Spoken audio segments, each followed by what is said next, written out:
పాకిస్తాన్ నాలుకకు నరం దిగినట్లుంది. నోటికి ఏదొస్తే అది మాట్లాడుతుంది. గురిగింజ తన రంగు చూసుకోకుండా పక్కోళ్ల వైపు ఏలు చూపించినట్లు పాకిస్తాన్ కూడా భారత్పై ప్రేలాపనలు పోతుంది. తమ దేశంలో టెర్రరిస్టులను పెంచి పోషించడమే కాకుండా భారత్పై కూడా తీవ్రవాదాన్ని ఉసుగొల్పుతున్న పాకిస్తాన్ ఇప్పుడు భారత్పైనే ఆరోపణలు చేస్తుంది. బలూచిస్తాన్ ప్రజలను దశాబ్దాలుగా అణగతొక్కుతూ అక్కడి ప్రజల ద్వేషాన్ని మూటగట్టుకున్న పాకిస్తాన్ బలూచ్ వేర్పాటువాదులు ట్రైన్ను హైజాక్ చేస్తే దానికి భారత్ కారణమంటూ బురద చల్లుతుంది. అయితే పాక్ ప్రేలాపనలపై భారత్ ఎలా స్పందించింది? బలూచిస్తాన్ పోరాటంలో భారత హస్తం ఉందా?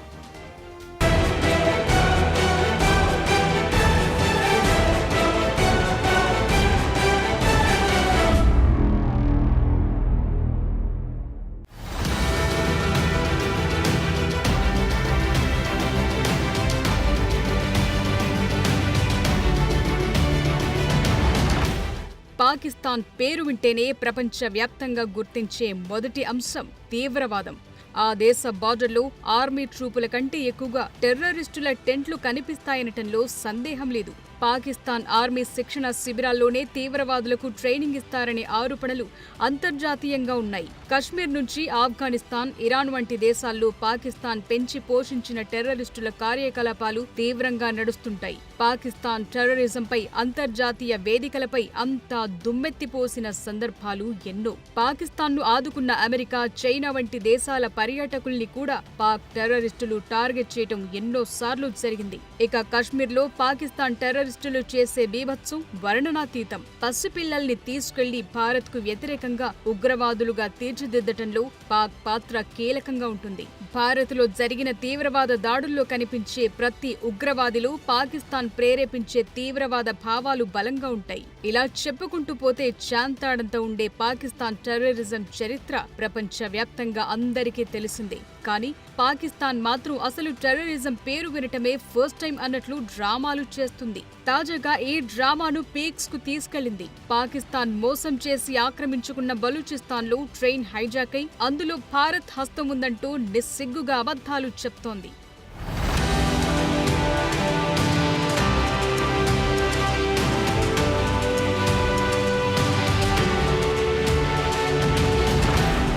మార్చి 11న పాకిస్తాన్లో జఫార్ ఎక్స్ప్రెస్ పై బలూచిస్తాన్ లిబరేషన్ ఆర్మీ చేసిన ఘోరమైన దాడి తరువాత పాకిస్తాన్ భారత్ పై ఆరోపణలు చేసింది. ఈ హైజాక్ లో 24 గంటలకు పైగా ట్రైన్లో ఉన్న దాదాపు 200 మందిని బందీలుగా ఉంచి పాకిస్తాన్ ప్రభుత్వంలో బేరాలకు దిగారు బలూచ్ వేర్పాటువాదులు. అయితే బలూచ్ వేర్పాటువాద గ్రూపులకు మద్దతిస్తోందంటూ భారతదేశంపై పాకిస్తాన్ తరచుగా నిందలు వేస్తూ వచ్చింది. అయితే ఈసారి భారత్ తో పాటు ఆఫ్ఘనిస్తాన్ హస్తం కూడా ఉందంటూ గురిగింజ సామెతను మరోసారి గుర్తు చేసింది. పాక్ విదేశాంగ కార్యాలయ ప్రతినిధి షఫ్కత్ అలీఖాన్ ఈ ఆరోపణలు చేశారు. దాడిని సమన్వయం చేసింది ఆఫ్ఘనిస్తాన్ అంటూ, దానికి భారత్ మద్దతు బలంగా ఉందంటూ నోరు పారేసుకున్నారు. పాకిస్తాన్ విధానంలో ఎటువంటి మార్పు లేదని, మళ్లీ వాస్తవాలు మారలేదని, పాకిస్తాన్ కు వ్యతిరేకంగా ఉగ్రవాదాన్ని స్పాన్సర్ చేయటంలో భారతదేశం ప్రమేయముంది అని అలీఖాన్ బల్లగుద్ది చెప్పారు. ఈ హైజాక్ సంఘటనలో ఆఫ్ఘనిస్తాన్ కు ఫోన్ కాల్స్ వచ్చినట్లు పాకిస్తాన్ దగ్గర ఆధారాలున్నాయని, భారత్ గ్లోబల్ అసాసినేషన్ క్యాంపెయిన్ నిర్వహిస్తోందని ఆరోపించారు. ఇందులో భాగంగా భారత్ తన పొరుగు దేశాలను అస్థిరపరుస్తోందని అలీఖాన్ అన్నారు. పాకిస్తాన్ ఉగ్రవాద సంస్థగా పరిగణించే బలూచిస్తాన్ లిబరేషన్ ఆర్మీని ప్రస్తావిస్తూ BLAను భారత మీడియా కీర్తిస్తోందని ఆరోపించారు.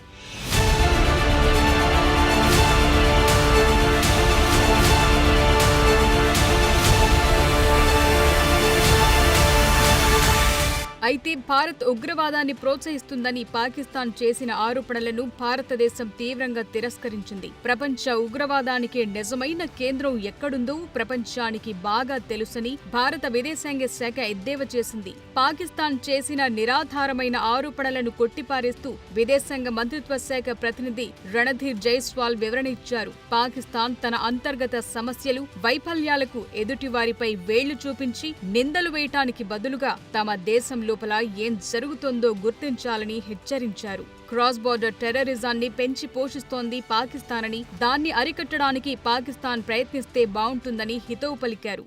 The whole world knows, who is promoting terrorism. In India, when we have terror-related attacks, where it is coming from. We all understand the genesis, the root of cross-border terrorism. So in this context, when the whole world knows who's the progenitor of cross-border terrorism, to say that we are trying to politicize something, etc., is totally immaterial. Everybody knows that there are people, there are countries who are responsible for cross-border terrorism, and we call upon Pakistan to take strict action.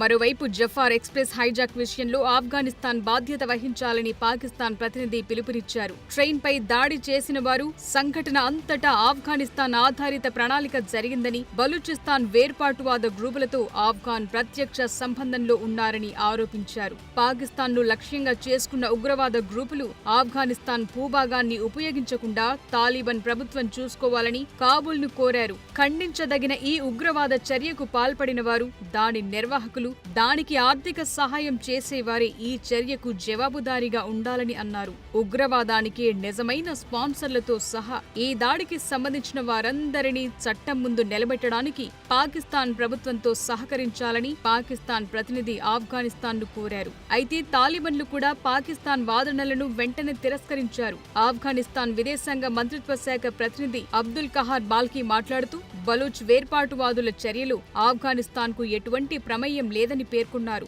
Pakistan బాధ్యతారాహిత్యంగా వ్యాఖ్యలు చేస్తోందని మండిపడ్డారు. ఎదుటి వారిపై ఆరోపణలు చేసే బదులు దాని సొంత భద్రతా సవాళ్లను పరిష్కరించుకోవటంపై పాకిస్తాన్ దృష్టి పెట్టాలని కోరారు.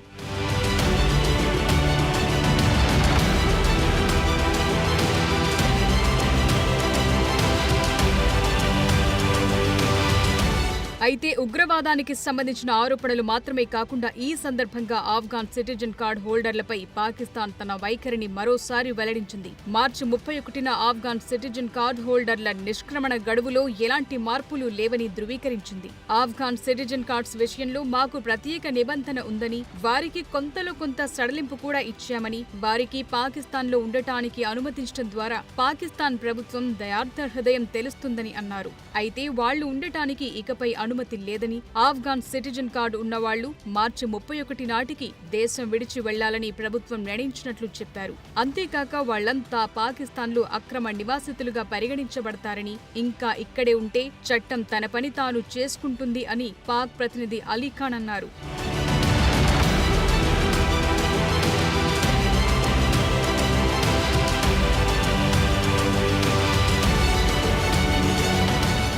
నిజానికి పాకిస్తాన్లోని అతిపెద్ద భూభాగం, అత్యంత తక్కువ జనాభా కలిగిన ప్రావిన్స్ బలూచిస్తాన్. అయితే ఆ ప్రాంతంలోని నైరుతులు, ఖనిజ సంపద భారీగా ఉంది. అలాంటి ప్రాంతాన్ని పాకిస్తాన్ దోచుకుతింటోందని చాలా కాలంగా పోరాటాలు జరుగుతున్నాయి. అక్కడ యాక్టివ్ గా పనిచేస్తున్న అనేక సాయుధ తిరుగుబాటు గ్రూపుల్లో బలూచిస్తాన్ లిబరేషన్ ఆర్మీ కూడా ఒకటి. 1947 విభజన సమయంలో బలూచిస్తాన్ను మోసం చేసి పాకిస్తాన్లో విలీనం చేయాల్సి వచ్చినప్పటి నుండి ఈ గ్రూపులు బలూచిస్తాన్ స్వాతంత్ర్యం కోసం పోరాడుతున్నాయి.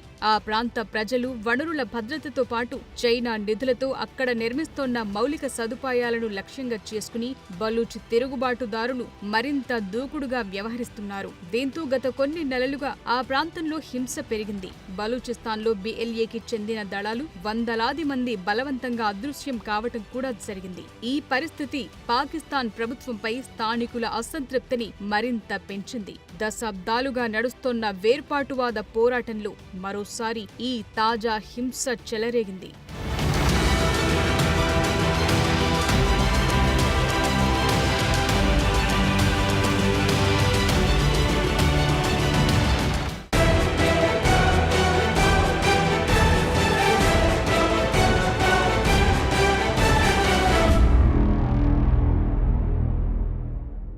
పాకిస్తాన్ ఎప్పుడూ రెండు నాల్కల వైఖరిని ప్రదర్శిస్తూనే ఉంటుంది. అంతర్జాతీయ వేదికలపై తమ దేశానికి ఏదో జరిగిపోతుందంటూ మొసలే కన్నీరు కారుస్తుంది. తమకు సంబంధం లేని కాశ్మీర్పై దొంగ ప్రేమను ఒలకబోస్తుంది. తీరా చూస్తే ఈ డ్రామాలన్నీ భారతదేశాన్ని నిందించడానికే వాడుతుంది. ఒకప్పుడు ఒబామా బిన్ లాడెన్ను అమర వీరుడంటూ కీర్తించిన పాకిస్తాన్ తన దేశంలో తీవ్రవాదానికి భారత్ మద్దతిస్తుందని అనటం కామెడీ కాకపోతే ఇంకేంటి? ఇప్పుడు కూడా అంతే. బలవంతంగా ఆక్రమించుకున్న బలూచిస్తాన్ను అణచివేస్తూ అక్కడి కోపానికి మూల్యం చెల్లిస్తుంది పాకిస్తాన్. దానికి భారత్ను నిందిస్తూ కొత్త డ్రామాకు తెరలేపుతోంది.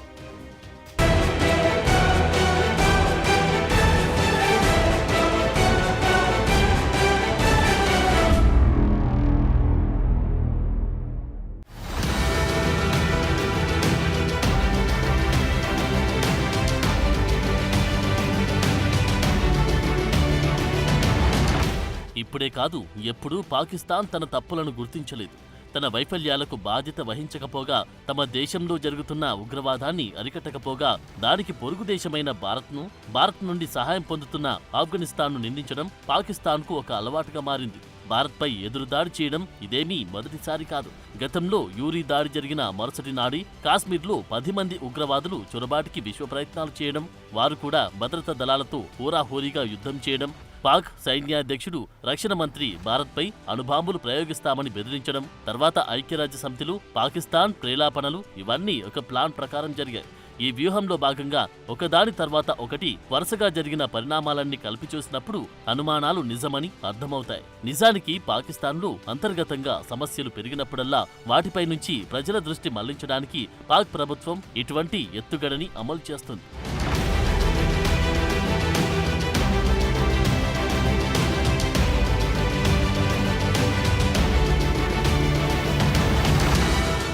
పాకిస్తాన్లో ప్రధానిగా గద్దెనెక్కిన వారంతా చెప్పే మాట ఉగ్రవాదుల్ని ఏరిపారేస్తామని. అదే మాటను ప్రస్తుత పాక్ ప్రధాని షహబాజ్ షరీఫ్ కూడా చాలాసార్లు చెప్పారు. అయితే పాకిస్తాన్లో పాకిస్తాన్ అనుకూల ఉగ్రవాదులు, పాకిస్తాన్ ప్రభుత్వ వ్యతిరేక ఉగ్రవాదులు అని 2 రకాలు ఉంటారన్నది ప్రపంచమంతా తెలుసు. వీళ్లలో పాక్ అనుకూల ఉగ్రవాదులంటే కేవలం భారత్ పైన మాత్రమే దాడులు చేసేవారని అర్థం. ఇక వారికి పాక్ ప్రభుత్వం సైనికాధికారులతో పాటు ఐఎస్ఐ, లష్కర్-ఇ తోయిబా వంటి తదితర తీవ్రవాద సంస్థలన్నీ కావలసిన సహాయ సహకారాలు అందిస్తాయి. ఇది చాలా సందర్భాల్లో రుజువైన అంశం. ఈ టైప్ ఉగ్రవాదుల వలన పాక్ ప్రభుత్వానికి ఎటువంటి ఇబ్బంది ఉండదు. ఒక రకంగా ఇలాంటి ఉగ్రవాదులకు గోప్యంగా అన్ని సౌకర్యాలు పాకిస్తాన్ కల్పిస్తుంది.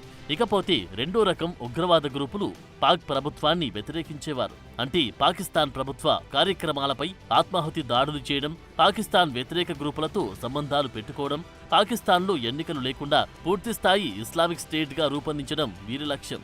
ఇక అంతర్జాతీయ వేదికలపై పాకిస్తాన్ ఒక ప్రజాస్వామ్య దేశమని చెప్పుకునే పాక్ ప్రభుత్వ పెద్దలకు ఇలాంటి వారి వలన చాలా సమస్యలు, సవాళ్లు ఎదురవుతుంటాయి. దీనికి తోడు బలూచిస్తాన్ లిబరేషన్ ఆర్మీ వంటి వేర్పాటువాద గ్రూపులతో పాక్కు మరింత ఇబ్బంది కలుగుతోంది. అయితే ఈ సమస్యలపై పాక్ ఆత్మ పరిశీలన చేసుకోవడం మానేసి భారత్ను నిందించడం బాగా నేర్చుకుంది.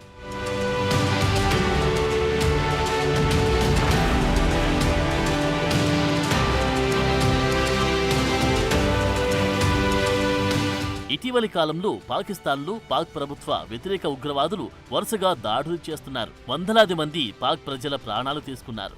వారిని కట్టడి చేయడంలో పాక్ ప్రభుత్వం ఘోరంగా విఫలమవడంతో ప్రజలు, ప్రతిపక్షాల నుండి తీవ్ర విమర్శలు ఎదుర్కొంటుంది. బహుశా అందుకే మళ్లీ భారత్పై పరోక్ష యుద్ధం ప్రారంభించిందని అభిప్రాయాలు వస్తున్నాయి. తాజాగా బలూచిస్తాన్ వేర్పాటువాదులు చేసిన చర్యకు పాక్ ప్రభుత్వాన్ని ఎవరు నిందిస్తారు అనే భయంతో ఆ దేశ ప్రజల దృష్టిని మళ్లించడానికి మళ్లీ భారత్ తమ దేశాన్ని అస్థిరపరిచే ప్రయత్నం చేస్తుందని పాక్ మొసలి కన్నీరు మొదలుపెట్టింది. పాకిస్తాన్పై భారత్ ఎప్పుడూ ప్రత్యక్ష యుద్ధం ప్రారంభించదని పాకిస్తాన్కు స్పష్టంగా తెలుసు. అయితే ప్రపంచ ఉద్రిక్తతల మధ్య మరికొంతకాలం పాటు ఈ వేడిని కొనసాగించడానికి పాక్ ప్రభుత్వం ప్రయత్నిస్తుందని అర్థమవుతుంది. తమ అంతర్గత సమస్యల నుంచి తప్పించుకోవడానికి భారత్పై నిందలు వేస్తూ కాలం వెల్లదీస్తుంది.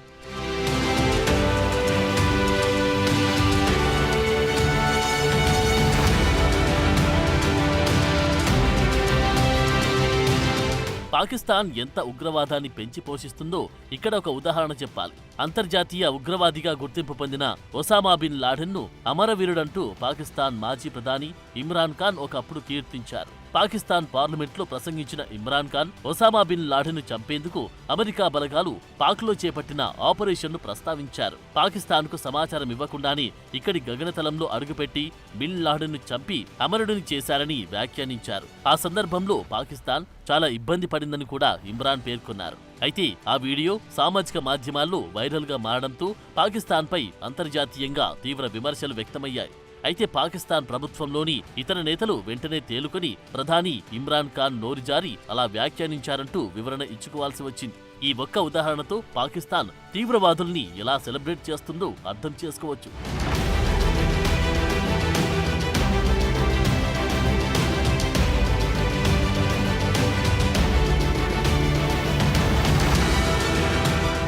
నిజానికి పాకిస్తాన్లో అతిపెద్ద, అత్యంత తక్కువ జనాభా కలిగిన ప్రావిన్స్ అయిన బలూచిస్తాన్ మొదటి నుండి స్వతంత్రంగా ఉండాలని కలలు కనేది. అయితే రష్యా వంటి సామ్రాజ్యవాద శక్తుల నుండి తమ వలస ప్రయోజనాలను రక్షించుకోవడానికి బ్రిటిష్ వారు బలూచిస్తాన్ను ఒక స్థావరంగా ఉపయోగించుకున్నారు. కానీ బ్రిటిష్ వారు కూడా బలమైన ప్రతిఘటనను ఎదుర్కొన్నారు. సరిగ్గా ఈ పరిస్థితిని నాడు పాక్ వేర్పాటువాదానికి నాయకత్వం వహించిన మహమ్మద్ అలీ జిన్నా ఉపయోగించుకున్నారు. భారతదేశం నుండి పాక్ విభజన తర్వాత బలూచ్ రాజును పాకిస్తాన్తో విలీనం కావడానికి తీవ్రంగా ఒత్తిడి చేశారు. చివరికి పాకిస్తాన్ సైన్యాన్ని ఉపయోగించి బలూచిస్తాన్ను పాకిస్తాన్లో కలుపుకున్నారు. ఆ సందర్భంలో బలూచిస్తాన్ అధినేత భారతదేశాన్ని సహాయం కోరినప్పటికీ భారత్ మౌనంగా ఉంది. పాకిస్తాన్కు వ్యతిరేకంగా ఎలాంటి యాక్షన్కు దిగలేదు. అయితే పాకిస్తాన్ బలవంతపు చర్యలు బలూచిస్తాన్ స్థానికులకు నచ్చలేదు. స్వతంత్ర బలూచిస్తాన్ అనే వారి కలను నాశనం చేసిన పాకిస్తాన్పై బలూచ్ వేర్పాటువాదులు మరింత దూకుడుగా ప్రచారం ప్రారంభించారు. దశల వారీగా జరుగుతున్న పోరాటంలో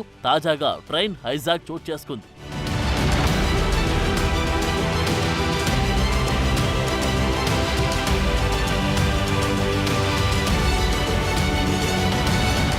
అయితే బలూచ్ వనరులను పాకిస్తాన్ దోపిడీ చేస్తుందని, బలూచిస్తాన్ను అణచివేస్తుందని అక్కడి ప్రజలు ఆరోపిస్తున్నారు. బలూచిస్తాన్ ఎక్కువగా డ్రై ఏరియా, కానీ దాని భూగర్భంలో ఖనిజాలు, వనరులు సమృద్ధిగా ఉన్నాయి. చాగి జిల్లాలో ఉన్న రెకోడిక్, సైందక్ రెండు ప్రధానంగా బంగారం, రాగి నిక్షేపాలు కలిగి ఉన్నాయి. ఈ ప్రావిన్స్ లో ఇనుప ఖనిజం, సీసం, జింక్, బొగ్గు నిక్షేపాలు కూడా ఉన్నాయి. అయితే స్థానిక ప్రజలకు చెందిన ఈ వనరులను పాకిస్తాన్ ప్రభుత్వం దోపిడీ చేస్తుందని బలూచ్ ఆరోపిస్తుంది. Balochistan liberation army, Balochistan liberation front వంటి పలు సాయుధ గ్రూపులు పాకిస్తాన్ను ప్రతిఘటించడంలో ముందంజలో ఉన్నాయి. వీళ్ళంతా కలిసి పాకిస్తాన్ భద్రతా దళాలపై, సంస్థలపై, మౌలిక సదుపాయాలపై, ముఖ్యంగా చైనా పాకిస్తాన్ ఎకనామిక్ కారిడార్ వంటి చైనా నిధులతో నిర్మించి ప్రాజెక్టులపై దాడులు చేస్తున్నాయి.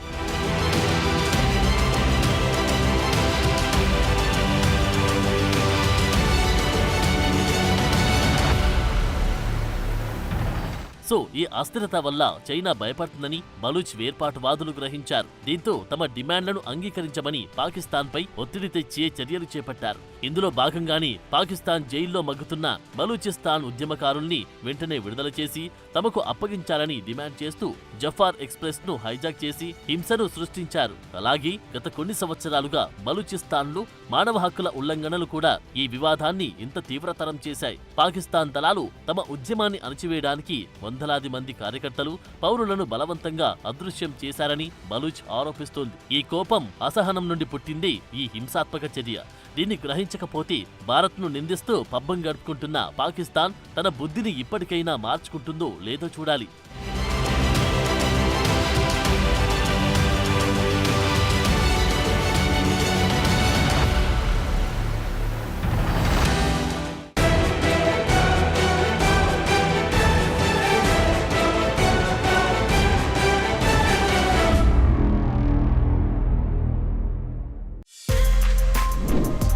For more videos like this, subscribe Big TV channel.